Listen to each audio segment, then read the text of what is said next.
Kasi ang inaano nila lunch. Ang iba pupunta lang. Morning. Ngayon ay ka-19th of February. Kunin na namin sampay namin.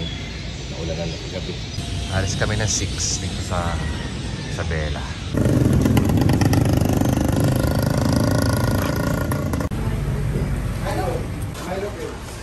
Isa naman bayad eh. Iba yung kulay niya, no? Sa ube. Bak choy. Pinatapin natin diba si Ate Soul? Oh, pero hindi yata yan yun. Kaya kami dyan. Kami island tour ba?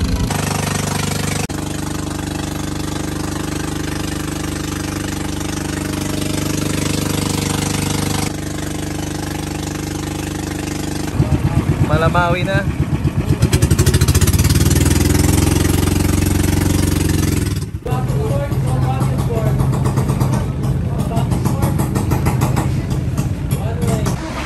Yan, ano to? Dio Beach ay ano? Malamawi. Pahali Beach. Nasa Malamawi Island. Malamawi Island. Ayun, thanks po sa info. Parang kamukha ng sa El Nido. Yung harap.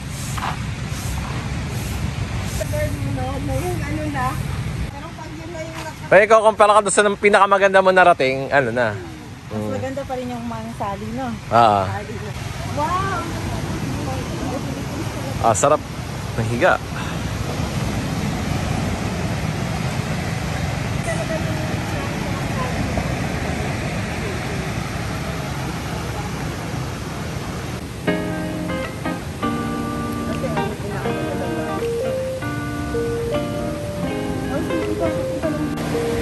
Take pictures na 8 o'clock pa lang ng umaga.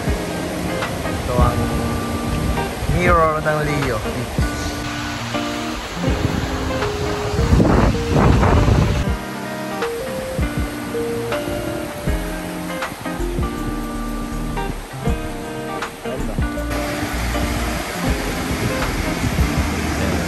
Malinis at malinis talaga.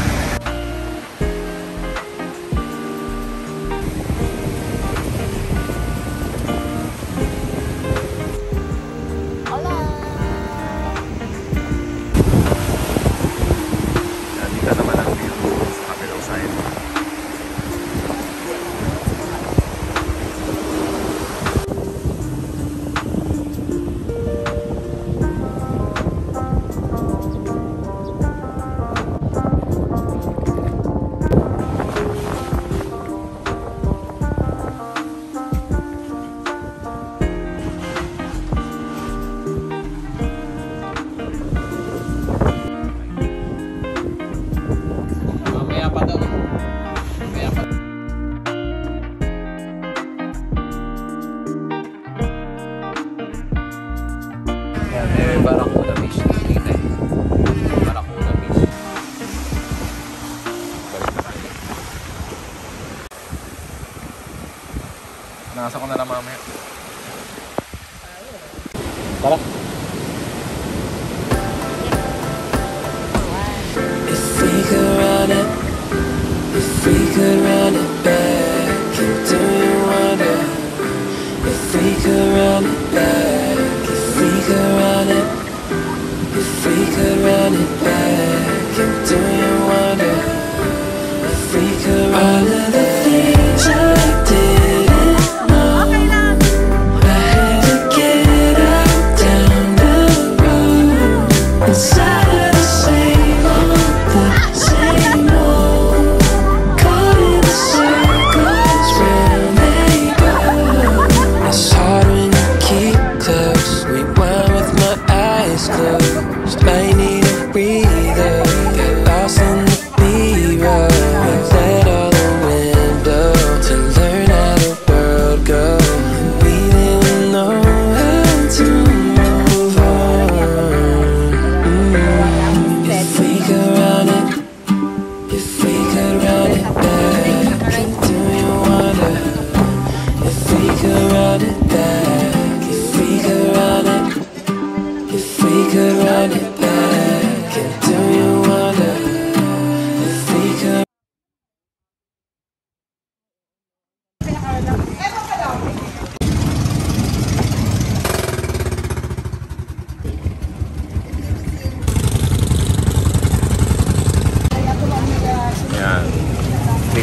naming boat.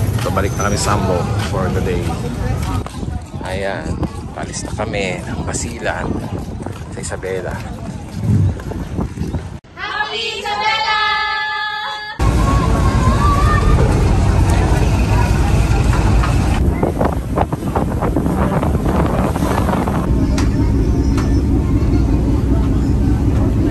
Nakakabalik na naman kami. Kita naman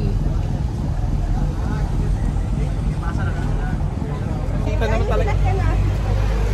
Siya talaga yan. Ako ng picture niya. Gamay siya pero mahaba. Bakit hindi niyo i-grab? Diyan namin pinick up sila Kirby eh. Oo, di ba? Diyan sila. Cute naman. Plano in. Yung doon Atilano, no? Yung in natin. At Jamboree area po. Nagka-camping po. Camping. Mayroong activity yung mga Boy Scout, parang brotherhood. Tapos sa baba po, which is pinagbawalan na tayo ni Sir na huwag bumaba. Nandun po yung malaking parang bonfire area.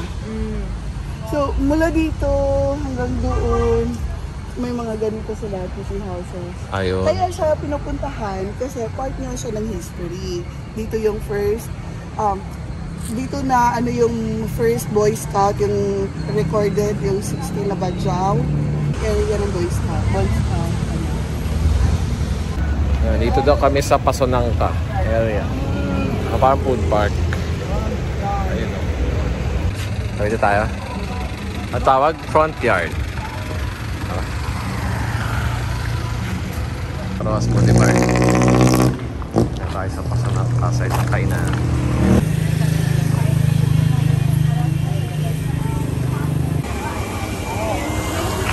Sa asado, chicken barbecue, only rice, na Java rice. May kasamang labs. Thank you po. Alin ba yung sa atin? Basta. Yan na, dumating na. Ayun. Ito, alin pa sa kanya? Ito, thank you. Ito, sa'yo. Ito yung kay Kirby's. Mababa yan eh. Tatlong scoop eh. Tatlong scoop ng ice cream. Pero baka ito na last ko nakain kasi Casa Don. Storya. Ito talaga eh. Yung parang iniiwan na dito yung mga source of Marcy's morning. Nagtatrabaho sa palengke, mga tricycle Physical kasi. dito eh. Kain tayo. Ito mo talaga yun. Yan, dito naman tayo sa ibang ito tayo Santa Cruz. So yun lang naman, any question so far? Clarification? Gusto po silang linawin? Iba lang naman yung forma ng bangka. Pero tas wala lang katig.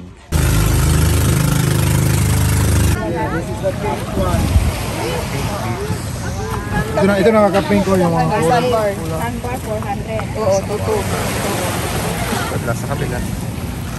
Pagbalik na lang po ng ride namin. Gusto ko ito kadugay ang guide, ma'am. Ayan, I love Zamboanga. Hanggang doon lang daw ang beach na pwedeng ikutan. Po yan, hindi pa siya pink pero magpipink yan namaya.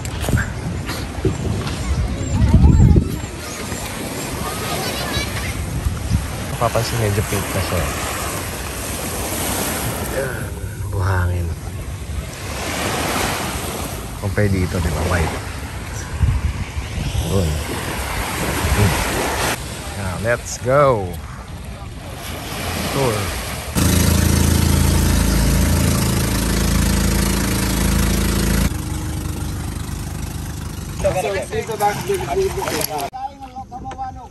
Tararam! Hello, vlogs. Paunahan, paunahan. Uli daw magbayad.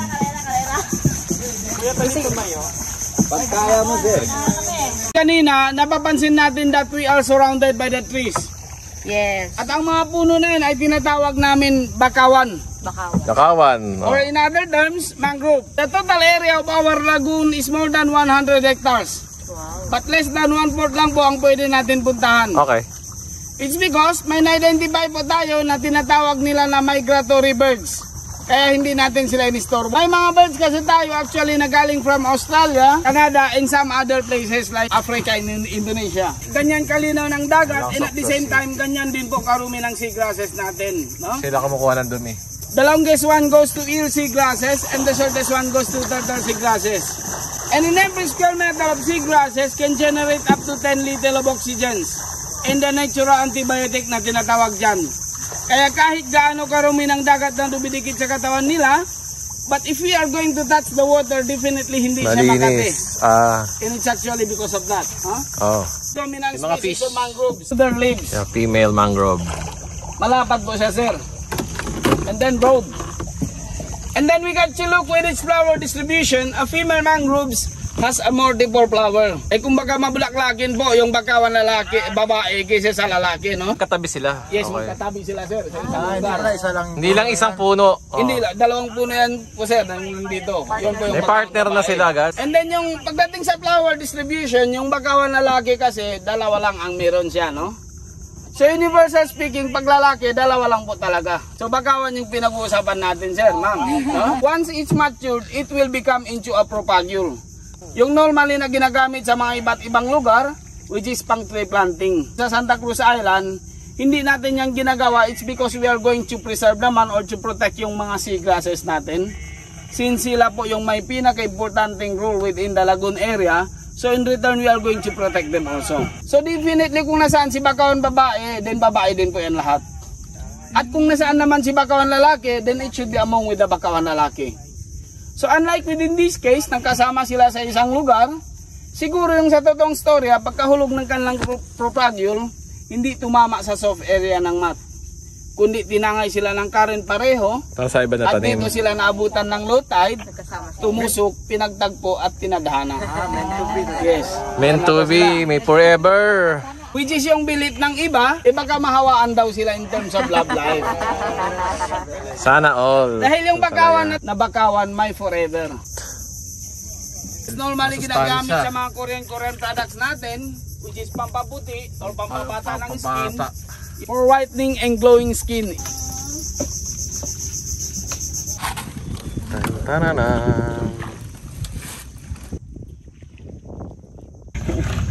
Dato, Sige, tikman mo na to. fresh from the bakawan.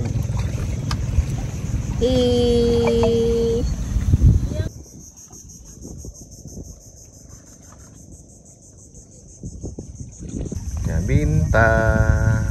Nakikita ko lang sa Civica. Ngayon kami sasakay na. Kami sa mga jellyfish. Well informative. Oo nga. Tropa natin jellyfish. Yan hawakan, ma'am. Yan ang hindi na Basta wag lang natin iangat sa tubig. And the second one, wag lang po kausapin si jellyfish, no? Baka sumasagot yan, ma'am. Baka biglang sumagot pag ulat Yes, ka. baka yun po ang magiging forever Ano natin. to na species, sir? Upside down non-stinging jellyfish. So actually may stinging cells din siya, yung mababang stinging Hindi naman ikaw mapopoison. Yes, hindi maramdaman ng mga iba't ibang Upside tao. down, non-stinging jellyfish. Yes. Yung mababang stinging cells na tinatawag nila nematocysts. Masakit yung malaglag pero wala sumalo. This is the upside down, non-stinging jellyfish.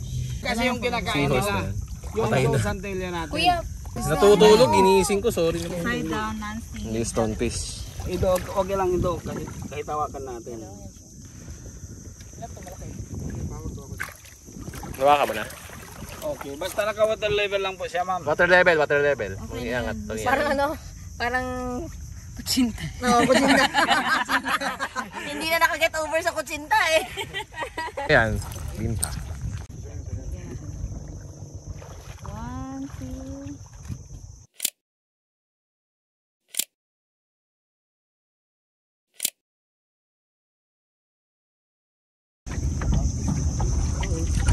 Yan, pabalik na kami.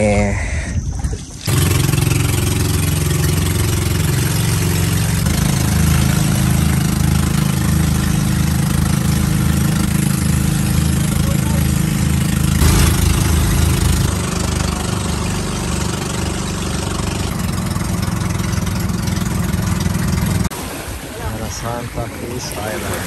Kami sa Great Island ba? Grande. Sandbar.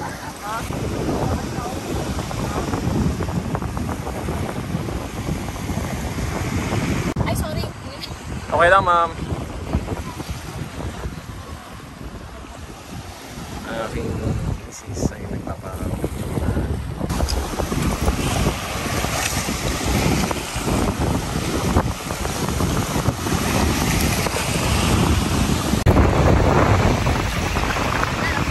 Yeah.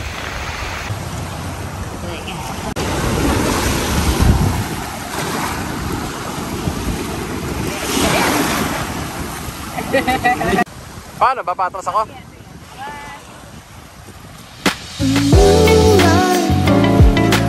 Ayun, ayos.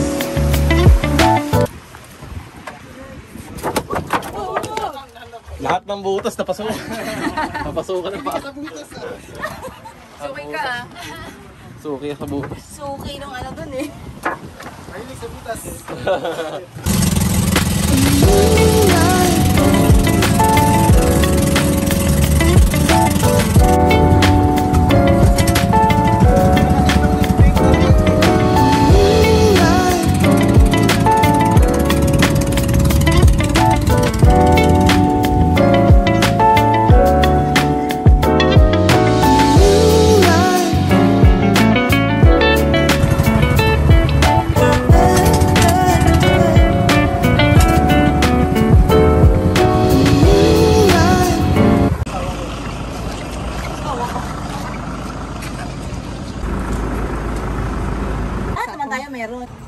'Daming Gusto mo ba ito export white? Gusto mo ito chocolate. white? Ay, import pala. Oo, white. Pwede din. Mas mainit kasi black eh. Talaga ba? Hindi naman fried chicken lahat. Di ba sir, no? Nung nag-marlopit kami yung original doon na ano nila. Family fried chicken. Ay, parang sarap. Totoong sabaw talaga. Wow, chicken. Beef steak. Tagalog. And